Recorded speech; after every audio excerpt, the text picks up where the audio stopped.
guba ne akasinsa ya wuce maɗaci.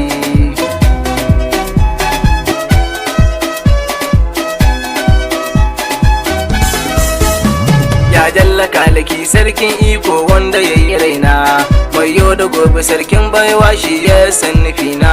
Yau na shigo fadar ƙauna tsini yana a raina, Allahu rabbana kare ni tsini ya kai ni kwance ni da haushi.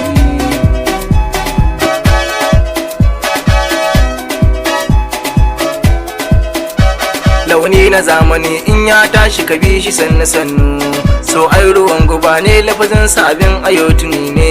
Tsini na ajali ya taso zai tsini zuciya ta na zafi.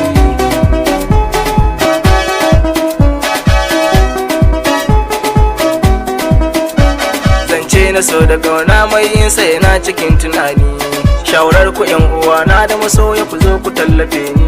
Tsini na ajali so kauna ko makiyin ka so shi ka huta.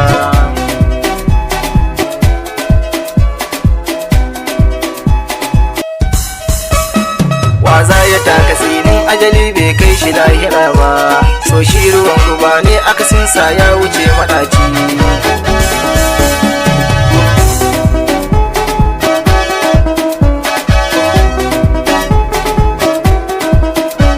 Yau zamani abin tafiya ne amma ina tunani, wasu sun biye shi sun yi raunin zama cikin mutane. Tsini na so da ƙauna ya tsige zuciyar masoyi ya ji zafi.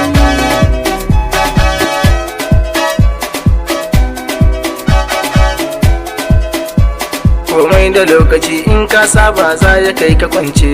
Tsini na ajali ba shi da bambanci da mai maraici, kake za ya kai ka kwance illarsa kawai kake tunani ka ji haushi.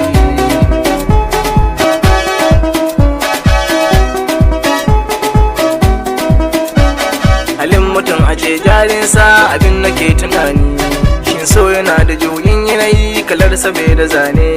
Maza da mata suna soyayya ko ba su tare su ji daɗi.